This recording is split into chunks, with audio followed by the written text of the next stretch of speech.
E senzațională, senzațională. Dacă respecti rețeta și nu ți se trimit ingredientele la tine în bucătărie, privește aici. Melcișori cu nucă. Mamă, ce gustare! Deși oficial n-am recunoscut la nimeni, ei bine, desertul ce voi face e exact pe gustul meu. E ceea ce îmi place mie. Pentru că da, se face simplu, ușor, e delicios, e exact cum trebuie. Are un gust unic, aș putea spune. Și da, rețeta vine tocmai de la mama soacră și da, trebuie să-i mulțumesc pentru acest lucru că a împărtășit-o cu mine. Că până acum doar ea le făcea, acum e rândul meu să le fac. Așa că ingredientele cele mai mici le găsești acolo jos, să-mi descrie cu lux și amănunte. Eu mă apuc de treabă căci mi-e poftă. Mi-e poftă de melcișori. Melcișori cu nucă. Hai să-i pregătesc. Să vezi cât de simplu se fac aceste bunătăți. Prima dată am să separ 3 ouă. Mărimea medie, să zic așa. Am să le sparg într-un bol mai mare și nu intenționat le pun într-un bol mai mare, căci am să spun imediat ce urmează să fac în acest bol. Și acum am să scot gălbenușurile, să rămână doar albușurile. Uite, așa prefer eu. Unul e gata, mai am 2. Și uite aici, 10 secunde, o mixare rapidă. După 10 secunde iei și pui ca jumătate de linguriță sau poate mai puțin de jumătate de linguriță de sare. Sarea va acționa asupra albușurilor și va desface proteinele și se vor bate mai bine. Nimic mai simplu. Pun aici, iar în timp ce voi mixa, am să incorporez și 200 de grame de zahăr. După câteva clipi mai încolo. Eu zic că îi ajunge. N-am învârtit la mărișca asta decât 1 minut. Atâta tot. Acum fii atent ce urmează. 200 de grame de nucă am să pun în acest blender. Uite așa. Pun capacul. Și dau drumul la bâzbâz. Până acum e simplu. E ca la coordonat. Și iau și pun nuca peste albușurile de ou. Uite așa. Apoi cu o spatulă am să iau să incorporez nuca cu albușurile. Nu mă interesează bulele, ci pur și simplu să obțin o cremă. Crema potrivită pentru acești melcișori cu nucă. Ia ca așa. Poate ți se pare puțin lichidă sau prea apoasă. E bine, nu e nicio problemă și spun imediat și de ce. Pentru că nuca, fiind uscată, va mai absorbi din excesul de umezeală și va fi exact cum trebuie. O cremă potrivită pentru melcișori. Acum nu fac altceva decât mă apuc de făcut aluatul și ăla. Foarte, foarte simplu. Căci de aia acest desert îmi place de numai. Pentru că se face atât de simplu, atât de ușor, iar efectul e super, super potrivit pentru cei ca mine. Pofticioși. Dacă și tu te numeri printre ei, ei bine, și desertul acesta e potrivit pentru tine. O rețetă simplă, delicioasă, rapidă. Apoi fii atent ce urmează. Am aici jumătate de kilogram de făină. Făină de la tata Petrică, făină albă de grâu, făină de care vrei tu și de care dorești. N-are importanță. Rețeta aceasta nu e așa de pretențioasă. Ia câtă. Pun aici făina. Apoi voi adăuga untul, mai exact 120 de grame. Dar poți să rotunjești la 100 dacă dorești. Eu am pus atâta că atât mai aveam în pachetul de unt. O să ia să mai pune ce-i drept, că au mai mult unt, dar rămâne între noi. Pun aici untul, apoi am să adaug și smântână. Am aici vreo 80 de grame de smântână. Pun aici 3 gălbenușuri de ou, alea de la albușuri, că na, din albușuri am făcut spumă, iar gălbenușurile vin la aluat. Nu pierdem nimic, totul calculat exact cum ne place nouă. Pun aici. Pun și aici puțină sare, ca un vârf de linguriță și după ce te-ai spălat bine pe mâini, iei și te joci cu viitorul aluat. Adică îl frămânți la mână, că n-are sens să folosesc planetarul pentru ceva ce oricum duce așa, biscuite. Da, hai că ți arăt imediat cum trebuie să arate. Uite așa, prin învăluire, untul la temperatura camerei și îl fregi bine între palme ca să obții un aluat potrivit pentru aceste minunății. Ia ca așa.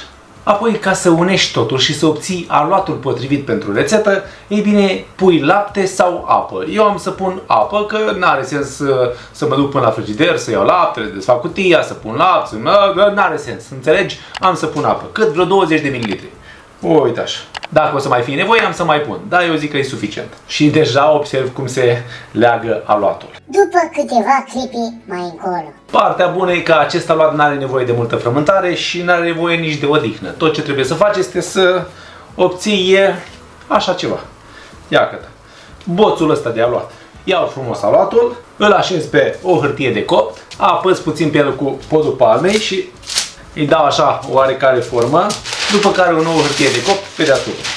Și iau și le întind bine. Mai exact să zic cât hârtia de copt. Iau sucitorul și începe treaba. După 1 minut. Și ia câtă, am întins mai mult decât foaia în sine. Da, asta trebuie să faci și tu. Să întinzi bine aluatul undeva la, să zic, până în 2-3 mm. Acum, iată ce urmează. Foicica aceasta n-am să o arunc, căci am să o folosesc în tavă de copt, evident. Hai să-ți arăt ce urmează. Iau frumos cuțitul și îl tai pe jumătate. Ia ca așa. Acum, iau compoziția și da, mare atenție. Consistența ce trebuie să o ai, uite așa trebuie să fie. Da? Deci tărișoară, atenție, dacă albușurile ce le-ai pus provin de la ouă extra large, ei bine, trebuie să iei în considerare că trebuie să mai adaugi nucă. Dacă nu, eu cum am pus ouă de astea mai mititele, medii, să zic așa, spre mici, ei bine, 3 albușuri s-au potrivit pentru 200 de grame de nucă. Așa că mai degrabă faci pașii bunicii, adică pas cu pas, cum s-ar zice. Acum am să iau această compoziție și am să o întind pe foaia mea, de fapt foile mele de aluat. Pun aici, o pun pe toată, ca să-mi iau de o grijă, iau și întind bine. Mă interesează marginea stânga-dreapta să aibă compoziție ca să iasă pișcotul complet. Nu? Că n-am vrea să mâncăm doar aluat și atât. Nu, vrem acest melcușor să fie savuros din toate părțile și din toate unghiurile. Hai, iau și întind bine. Iată ce simplu a fost până în etapa aceasta. Acum, iată ce urmează. Am să iau așa cu grijă și am să încep să rulez. La cât de ușor se face, n-are sens să te grăbești. Pașii sunt simpli, ușor de făcut și de respectat. Și uite așa. Ei și rulezi. Primul rulou e gata. Îl dau deoparte și îl fac pe următorul. După un minut și jumătate. Și iată, am tava pregătită în care am pus hârtia de copt aia de mai devreme și aici am rulourile mele cu nucă. Viitorii melcișori cu nucă. Un cuțit bine ascuțit, îl tai dintr-un centimetru într-un centimetru.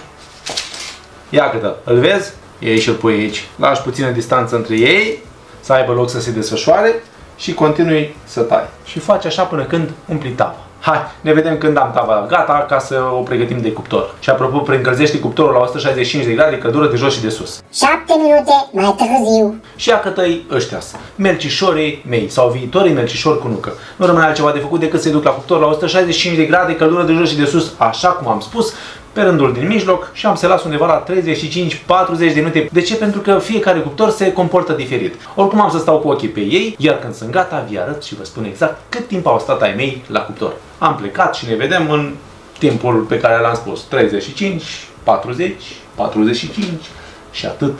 Hai, ne vedem de grabă. Și, dragilor, 45 de minute, atât au stat. Iată-le, așa arată.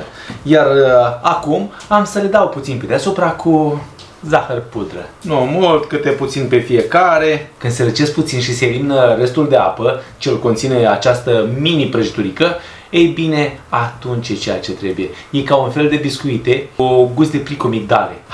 Hai că nu mai durează mult și ne pregătim de marea degustare. Dragul meu, draga mea, pofticiosule care ești și care mă urmărești, privește aici. Am făcut ceea ce se vor fi melcișori cu nucă. Un alt fel de melcișori cu nucă, după rețeta mamei soacre. Și da, sunt mulțumit de ce a ieșit. Pentru prima dată când le fac, chiar sunt mulțumit de ce a ieșit. Pentru că nu vreau să-ți dezvălui încă, dar am gustat una în culise și e ceea ce trebuie. Că vorba aia, le garantez și n-aș vrea să trimit melcișori prin țară, deși voi cu siguranță ați vrea. Unii mă mai încearcă din când în când. Am să iau un melcușor, arată foarte bine, s-a copt foarte bine pe spate, nu s-a ars, nu nimic. Deci 40-45 de minute la 165 de grade pe rândul de mijloc a fost ok. Hai să văd dacă e ce trebuie sau nu, că nu mai pot.